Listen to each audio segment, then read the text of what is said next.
ایک بات کہی جاتی ہے کہ انسان کو 40 سال کی عمر میں پہنچ کر پکی اللہ سے توبہ کرنی چاہیے، نئے سرے سے اللہ کی طرف رجوع کرنا چاہیے۔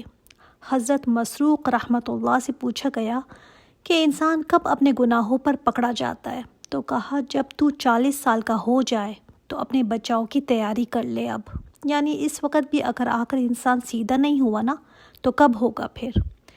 تو سورہ احقاف میں آیت نمبر 15 میں بہت ہی خوبصورت دعا ہے، ربی، اے میرے رب، اوزعنی، تو توفیق دے مجھے، ان اشکر، کہ میں شکر کروں، نعمتک التی، تیری اس نعمت کا وہ جو انعمت، تو نے انعام کی، علیہ، مجھ پر، وعلی والدی، اور میرے والدین پر۔ اب یہ جب 40 سال کی میچورٹی کی ایج پہ پہنچ گیا نا تو یہ کیا دعا کرتا ہے؟ پہلے تو شکر کی طرف آتا ہے، اللہ کا شکر کرنے کی اس کو فکر ہو جاتی ہے۔ اللہ تعالیٰ تو نے میرے اوپر جو نعمتیں کی ہیں ان پر شکر کرنے والا مجھے بنا دے، مجھے توفیق دے دے، مجھے سہارا دے دے، مجھے تھام لے کے میں تیرا شکر ادا کر سکوں۔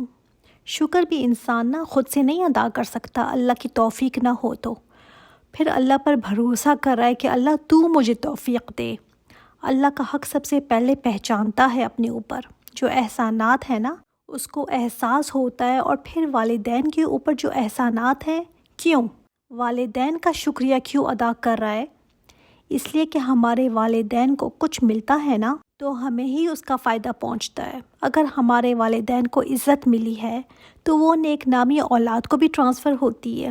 اگر والدین کے پاس رزق کی کشادگی ہے تو اس وجہ سے ہم نے بھی عیش کیے۔ اگر والدین کو اللہ تعالیٰ نے سمجھ بوجھ دی تھی، دین کا شعور دیا تھا، تو آگے انہوں نے بھی ہمیں پہنچانے کی کوشش کی۔ اگر والدین خود تعلیم یافتہ ہیں تو انہوں نے آگے اولاد کو بھی پڑھانے کی کوشش کی۔ تو والدین پر جو بھی اللہ تعالیٰ کا احسان ہوتا ہے نا تو وہ بچوں کو ٹرانسفر ہوتا ہے۔ تو اللہ جو تو نے ان پر نعمتیں کی ہیں نا اللہ، اس سے مجھے بھی فائدہ پہنچا، تو اس کا بھی شکر کہ تو نے ان کو وہ نعمتیں دیں۔ بہت پیاری یہ دعا ہے، خاص طور پر اولاد کے لیے بھی اور شکر گزاری کے لیے بھی۔ اور پھر وَأَنْ عَمَلَ صَالِحًا تَرْضَاهُ، اور یہ کہ میں عمل کروں نیک، ترضاہ، کہ تو پسند کرے اس کو۔ اے اللہ مجھ سے وہ عمل کرا لے جس سے تو راضی ہو۔ اس میں کتنی عاجزی ہے نا، یعنی ایسے نیک کاموں کی مجھے توفیق دے دے جو تجھے پسند ہو۔ نیک کام تو ویسے بہت سارے ہیں، لیکن ہو سکتا ہے میں جس کو بہت نیک کام سمجھ رہی ہوں، اللہ تعالیٰ کسی اور کام سے زیادہ خوش ہوتا ہو، اس سے زیادہ راضی ہوتا ہو، اس کی طرف میرا دھیان ہی نہ گیا ہو، اس طرف میں نے سوچا ہی نہ ہو، تو اللہ نیک کام تو بہت سارے ہیں، اس میں سے مجھ سے وہ کروا لے جس سے تو راضی ہوتا ہو، وہ جس سے تو خوش ہو جائے۔ تو صرف نیک کاموں کی توفیق نہیں مانگنی، بلکہ وہ نیک کام جس سے اللہ تعالیٰ کو میں راضی کر سکوں۔ اللہ تو نے مجھے اتنا کچھ عطا کیا ہے، اب مجھے توفیق دے کہ میں تجھے خوش کر سکوں، تیری پسند کے کام کر سکوں۔ سہل کہتے ہیں یا اللہ مجھے توبہ الہام کر دے، یعنی میرے اندر خواہش پیدا ہو جائے توبہ کی، رغبت دل میں اتر جائے، اور نیک عمل کرنے کی توفیق میرے اندر سے ابھرے، میرا دل چاہے نیکیاں کرنے کو، مجھ سے کرا لینا، کیونکہ نیکی کی توفیق ہر ایک کو نہیں ملتی۔ اللہ تعالیٰ کروا لے تو انسان کر سکتا ہے، ورنہ نہیں کر سکتا۔ وَأَصْلِحْ لِي فِي ذُرِّيَّتِي، اے اللہ میری ذریت کی اصلاح کر دے، اللہ میری اولاد کی اصلاح کر دے۔ لوگ پوچھتے ہیں نا اولاد کے لیے کیا دعا کرنی چاہیے کہ اولاد نیک ہو جائے، تو یہ دعا کریں کہ تو اصلاح کر دے اللہ میری اولاد کے لیے، میرے لیے۔ لی آیا، لی کا ورڈ نا بہت امپورٹنٹ ہے کہ میرے لیے، مطلب میرے لیے یہ بینیفٹ ہو جائیں، میرے لیے صدقہ جاریہ بن جائیں۔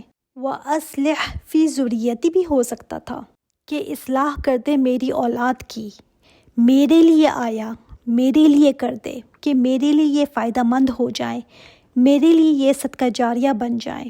جب وہ نیکیاں کریں گے نا تو مجھے بھی فائدہ ہوگا، تو اے اللہ میری اولاد کو نیک بنا۔ اور جب والدین خود دین سمجھنے لگتے ہیں نا تو ان کی سب سے بڑی خواہش کیا ہوتی ہے کہ میری اولاد نیکی کے راستے پر چل پڑے۔ کبھی ایسا نہیں ہو سکتا کہ والدین چاہیں کہ ہم تو دین پر رہیں اور ہماری اولاد ادھر ادھر گھومتی پھرے، نہیں، وہ ہمیشہ یہی چاہیں گے کہ ہماری اولاد نیکی کے راستے پر آ جائے۔ ماں باپ بچوں کے لیے مخلص ہوتے ہیں نا، وہ چاہتے ہیں کہ انہیں بھلائی ملے، وہ چاہتے ہیں کہ جو بھلائی ان کو ملی ہے نا، اس سے زیادہ ان کی اولاد کو ملے۔ وہ چاہیں گے کہ ہم سے زیادہ دین کی سمجھ بوجھ ہماری اولاد کو مل جائے۔ اللہ اکبر۔ اس کے بعد انی تبت الیک وانی من المسلمین، میں توبہ کرتا ہوں تیری طرف اور بے شک میں فرمانبرداروں میں سے ہوں۔ بہت بہترین دعا ہے، اس کو ہائی لائٹ کر لیں۔ اس میں توبہ بھی آ گئی، فرمانبرداروں میں سے ہوں یہ بھی آ گیا۔ اس میں اولاد کے لیے بھی دعا ہے، جو لوگ پوچھتے ہیں نا کہ اولاد کے لیے کیا دعا کریں تو یہ دعا کریں۔ اس میں اپنے لیے بھی شکر گزاری ہے، اور جو والدین پہ اللہ تعالیٰ کی نعمتیں ہیں نا اس پر بھی شکر گزاری ہے۔ اچھا، سورہ حشر میں آیت نمبر 10 میں جو دعا ہے نا، وہ لوگ جو انصار بھی نہیں، مہاجرین بھی نہیں، کیا وہ کبھی کوئی درجہ نہیں پا سکتے؟ اللہ تعالیٰ نے فرمایا ہے، وہ جو آئے ان کے بعد وہ کہتے ہیں ربنا اغفر لنا، اے ہمارے رب تو بخش دے ہمیں، ولی اخوانینا، اور ہمارے ان بھائیوں کو، الذین سبقونا بالایمان، جنہوں نے پہل کی ایمان لانے میں۔ یہ کیا دعا کرتے ہیں کہ اے اللہ ہمیں بخش دے، اور صرف ہمیں نہیں ہمارے بھائیوں کو بھی بخش دینا جو سبقت لے گئے ہم سے ایمان میں۔ کون؟ جو ہم سے پہلے قربانیاں دے کر چلے گئے، جو ہم سے پہلے ایمان لے کر آئے تھے، یعنی ہمارے اسلاف، ہمارے نیک لوگ جو گزر چکے ہیں، صحابہ، تابعین، تبع تابعین، ان کے لیے اتنے نیک جذبات رکھتے ہیں نا کہ اپنے لیے جب دعائیں کرتے ہیں نا تو ان کے لیے بھی ساتھ ہی دعائیں کرتے ہیں، مغفرت کی، ان کو بھولتے نہیں ہیں۔ وَلَا تَجْعَلْ فِي قُلُوبِنَا غِلًّا لِّلَّذِينَ آمَنُوا، اور کیا کہتے ہیں کہ اے اللہ ہمارے دلوں میں کوئی غل نہ ڈالنا ان کے لیے جو ایمان لے کر آئے، کسی قسم کی نفرت، کوئی دشمنی، ایسی کوئی بات نہیں ہمارے دلوں میں آئے ان کے لیے، کوئی کینہ، کوئی بغض نہ آئے۔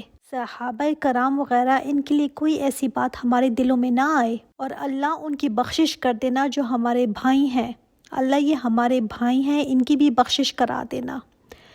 اس دعا سے پتہ چلتا ہے کہ اللہ تعالیٰ چاہتے ہیں کہ ہم یہ دعا کریں۔ بعض دفعہ یہ نہیں کہا جاتا کہ یہ مانگا کرو، بعض دفعہ اللہ تعالیٰ نے کوئی حکم دینا ہو نا تو وہ خبر کے طور پر سناتے ہیں کہ یہ وہ کرتے ہیں تم بھی کرو۔ اللہ تعالیٰ چاہتے ہیں کہ ہم ان میں شامل ہوں جن کے دلوں کے اندر کوئی بغض نہ ہو بلکہ ان سے محبت ہو۔ اس کے باوجود کچھ لوگ صحابہ کرام کی شان میں گستاخی کرتے ہیں، ان کو برا بھلا کہتے ہیں، دشمنیاں رکھتے ہیں۔ یہ جائز کسی طرح بھی نہیں ہے کہ ہم صحابہ کی شان میں گستاخی کریں۔ وہ پیغمبروں کی طرح معصوم نہیں تھے، وہ انسان ہی تھے، عام انسان۔ ان کے پاس کوئی وحی نہیں آتی تھی، مگر ہاں ان کے لیے اللہ تعالیٰ نے قرآن میں فرما دیا کہ اللہ تعالیٰ ان سے راضی ہو گیا۔ ہم کون ہوتے ہیں کہ ہم کوئی بات ایسی کریں اتنے بڑے لیول کے لوگوں پر؟ وہ اللہ کے نبی کے صحابہ ہیں، جو اللہ کے نبی کے صحابہ سے غل رکھے گا نا، وہ آپ صلی اللہ علیہ وآلہ وسلم سے غل رکھتا ہے، اور جو ان سے محبت کرے گا وہ آپ صلی اللہ علیہ وآلہ وسلم کی وجہ سے ان سے محبت کرے گا۔ اور آپ صلی اللہ علیہ وآلہ وسلم نے اپنے صحابہ کے بارے میں بہت ساری تعریفیں فرمائی ہیں۔ آپ صلی اللہ علیہ وآلہ وسلم نے فرمایا، کوئی میرے صحابہ کی شان میں برائی کی بات نہ کرے۔ اگر کوئی احد پہاڑ کے برابر سونا بھی خرچ کرتا ہے نا تو میرے صحابہ کے مد کے برابر، یعنی کچھ چند کلو، اس کے برابر جو انہوں نے دیا تھا، اس کے برابر سونا خرچ کر کے بھی کوئی ان کے لیول تک نہیں آ سکتا۔ اور اس دعا کے اندر نا اللہ تعالیٰ نے ہمیں سکھایا ہے کہ وہ لوگ جو یہ دعائیں کرتے ہیں کہ اللہ ان کو بھی بخش دینا۔ دیکھیں یہاں پر آیا نا، ربنا اغفر لنا ولاخواننا الذین سبقونا بالایمان، وہ ان بھائیوں کو جنہوں نے ہم سے پہل کی ایمان لانے میں، وہ جو دنیا سے گزر چکے ہیں۔ اچھا، یہ بخشش کی دعا نا، اس سے دل کی تنگی بھی دور ہوتی ہے۔ آپ کے دل میں کسی کے لیے محبت ہو، کسی کے لیے کھلا ہوا ہو، تبھی اس کو دعا دیتے ہیں نا، تو ان سے ایسی محبت ہونی چاہیے کہ ہم ان کے لیے یہ دعائیں کریں۔ ہم جب دعائیں کرتے ہیں تو زیادہ سے زیادہ اپنے گھر والوں کے لیے، اولاد کے لیے، ماں باپ کے لیے، بہن بھائیوں کے لیے کرتے ہیں نا، اس کے علاوہ تو ہمیں کوئی یاد بھی نہیں آتا۔ ہم نے تو کبھی ان کے لیے نہیں دعا کی کہ اللہ تعالیٰ ان کو بخش دینا جو ہم سے پہلے ایمان لے کر آئے، مگر اللہ تعالیٰ دکھا رہے ہیں کہ تمہارا ان سے جو ایمان کا رشتہ ہے نا، وہ تمہیں اتنا پیارا ہونا چاہیے، اتنا پیارا کہ تم اللہ سے دعائیں کرو ان کے لیے بخشش کی دعا کرو، اس لیے کہ انہوں نے بہت قربانیاں دی ہیں تب وہ دین ہم تک پہنچا ہے۔ ہم مقروض ہیں صحابہ کے، بخاری مسلم کے، ان سب کے ہم مقروض ہیں، ہم تک انہی سے آیا نا۔ اس دین کو پہنچانے میں انہوں نے کتنی محنتیں کی جن کو ہم جانتے بھی نہیں۔ حدیث کو آگے سے آگے سلسلہ وار پوری چینز اس کو پہنچانا آسان کام نہیں تھا، اس کے لیے انہوں نے بڑی قربانیاں دیں، انہوں نے اس کے لیے اپنے گھر بار چھوڑے، تو اللہ تعالیٰ ان کو بخش دینا، ان کے لیے ہمارے دل میں کوئی غل نہ آئے۔ اچھا غل جو ہے نا، اس کے لیے دل میں آتا ہے جس سے واسطہ پڑتا ہے، تو ان کے لیے بھی نہ آئے جو گزر چکے ہیں، اور للذین آمنوا، اور وہ بھی جو بھی ایمان والے ہیں ان کے لیے بھی میرے دل میں کوئی غل نہ آئے۔ بعض دفعہ غل گزرے ہوئے لوگوں کے لیے تو نہیں آتا، لیکن ہمارے جو ساتھ والے ہیں، جو ساتھ ایمان والے ہیں، ان کے لیے آ جاتا ہے، جن سے ہمارا روزانہ کا واسطہ ہے۔ ظاہر ہے طبیعتیں نہیں ملتی، ساتھ کام کرنے کی وجہ سے تکلیف بھی پہنچ جاتی ہے ایک دوسرے سے، تو اللہ تعالیٰ ان کے لیے بھی میرے دل میں کوئی کینہ نہ آئے، کوئی غل، کوئی بغض نہ آئے۔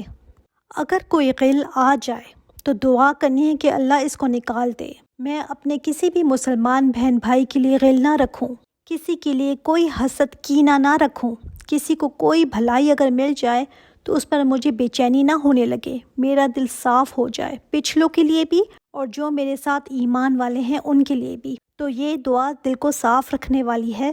اللہ کسی سے اگر کوئی غلطی ہو جائے تو کوئی بغض عداوت نہ رہے میرے دل میں اس کے لیے، تو پہلے اپنے لیے بخشش، پھر پچھلوں کے لیے بخشش، پھر کسی بھی ایمان والے کے لیے کوئی غل نہ رہے میرے دل میں۔